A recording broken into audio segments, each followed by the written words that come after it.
Legislators from across the state of Iowa will soon head to Des Moines for the 2026 Iowa legislative session.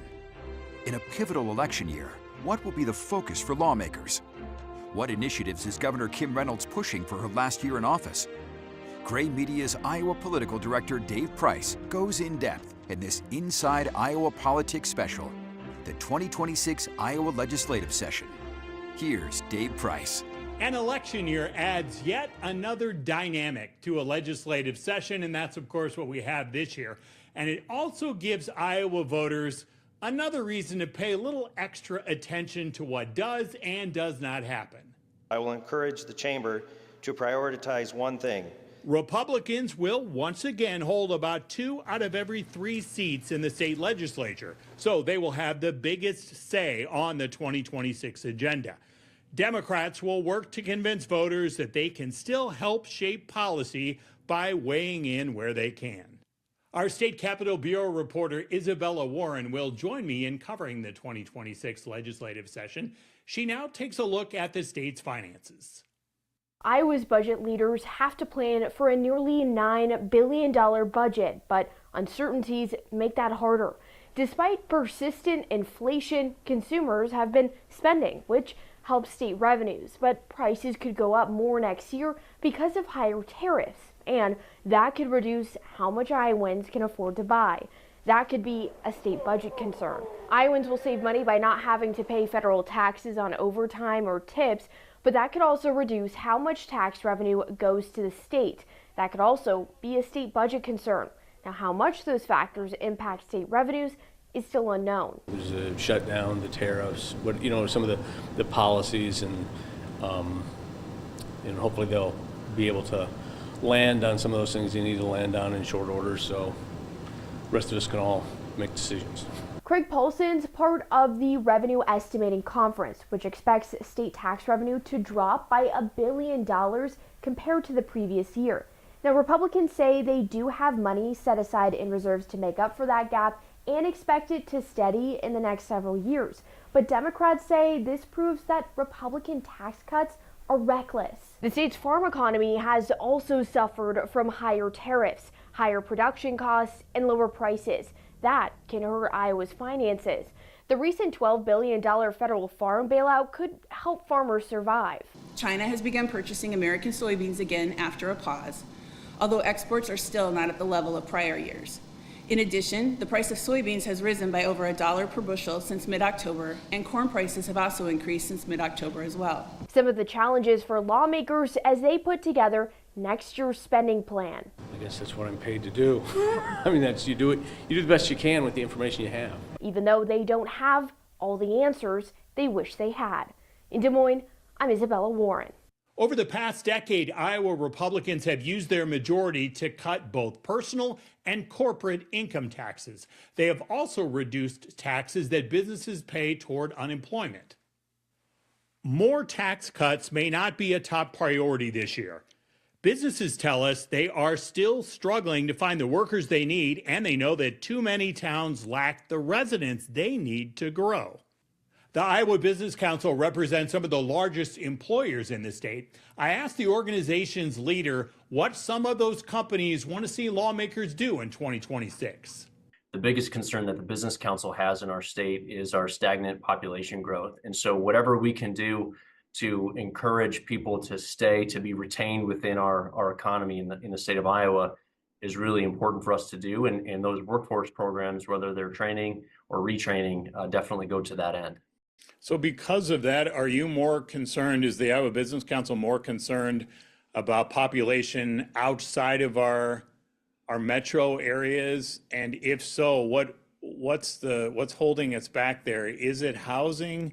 Is it jobs? Is it just people? What is it?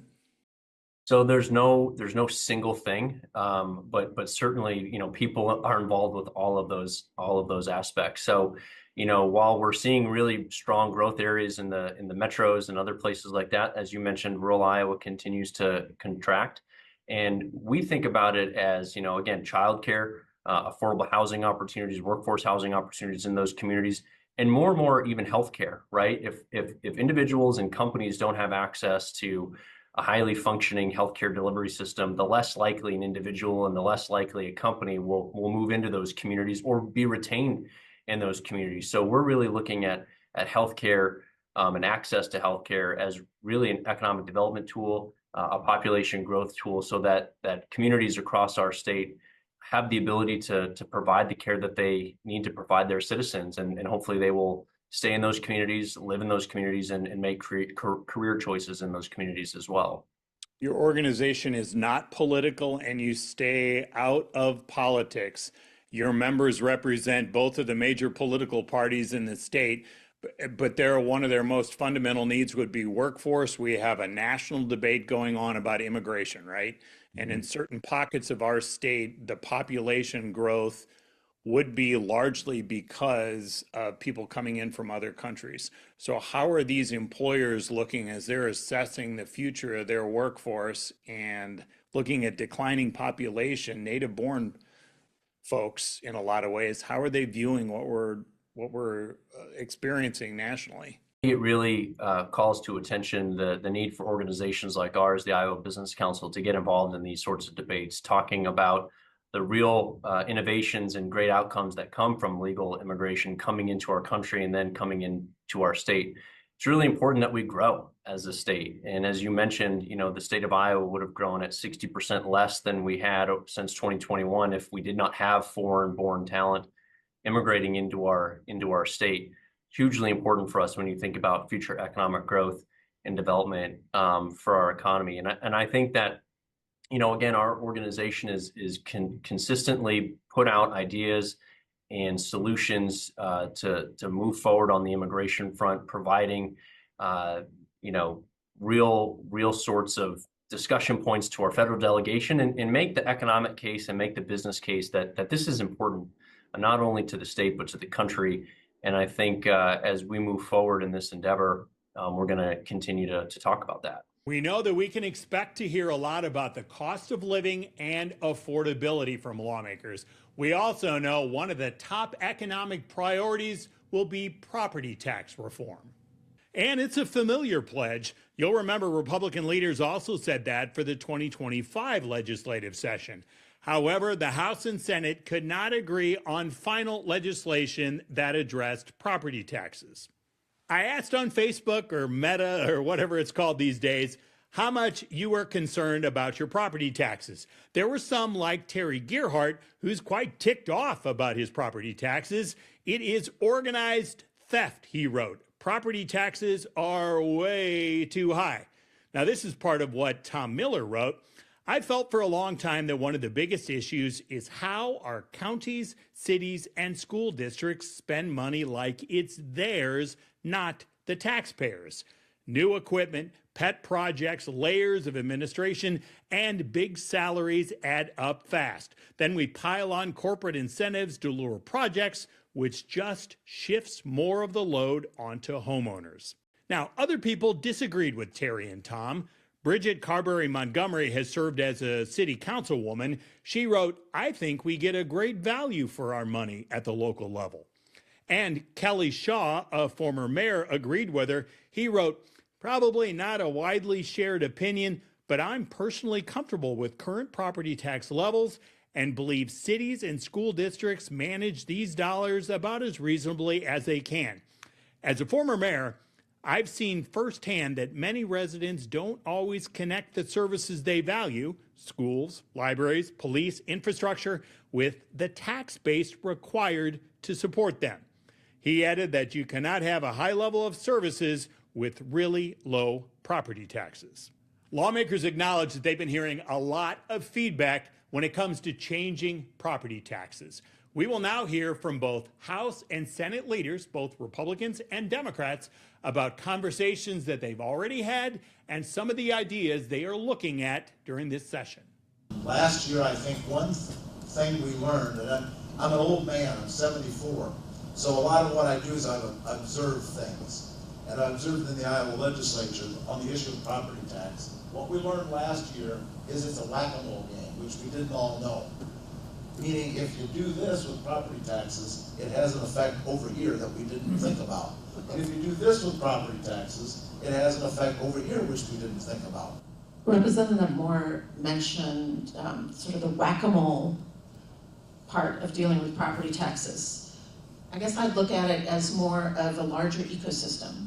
I think when we look at one form of tax, property taxes, we need to look at the bigger picture, including income taxes and sales tax, understand that it's all linked together. So we can't just pick one piece and fix it without unraveling a thread that's going to impact many people. It's a complex system. It's a 40-year-old system. The legislature has, over the last several years, slap Band-Aids on it in an attempt to kind of rectify it. So this session, property taxes will be front and center. As I travel across the state in the last couple of months in my new role, property taxes are on everybody's mind, right? Property taxes, I think, lead to the questions of housing affordability, leads to the questions of development in rural Iowa. And while we look at restructuring property taxes, I think it's also going to be extremely important for us to realize that to an extent we squeeze a balloon. We want our communities to be able to provide services, because services also provide quality of life, and that's what attracts you to live in a certain area. So we want to make sure, as we look at property tax reform, and again, it's a complicated system. Is it a valuation issue? Is it a spending issue? I think we've looked at pulling levers along multiple lines over the last 3 years. But at the end of the day, we need to find a way that we can provide property tax relief to Iowans, which is, again, of utmost importance to them, while maintaining the ability for local governments to provide services that continue to make those communities, especially small communities like Stouffville, a great attractive place to live, work, and raise a family. We need to focus on property tax relief and backfill at the state level and not harm the local governments. That challenge that keeps coming up is that how do they lower your property taxes without hamstringing local communities so that they are not able to provide the vital services that they need to provide? Now, Governor Kim Reynolds pledges that in 2026, she plans to be more engaged in this property tax discussion. We're seeing a lot of local governments thinking differently, innovating, working together, collaborating, looking for ways that they can save dollars on providing services to Iowans. So that's the mindset that we need and that we want, and so hopefully that's what will come through in the final bill that we put together. There'll be a lot of options, so I'm sure the Senate is doing one and the House is doing one, and we'll put something together. Then we'll start to see where there's some consensus. Iowans will have a chance to weigh in. Do you think this will be the hardest thing you ever accomplished as governor? I've done a lot of hard things, but there's a reason that it's last. There's a reason that it hasn't been done yet. That concept of regionalization is something that we're hearing more about. So instead of having every town provide each of the services, you might have the county do it for some of the smaller communities in that county, or perhaps one city does it for some others, or maybe some of them team up together. Coming up on this Inside Iowa Politics legislative session preview, another major challenge for lawmakers. What, if anything, will they do in this argument between a pipeline company that could bring new opportunities for rural communities and the property owners who do not want a pipeline tunneled through their land?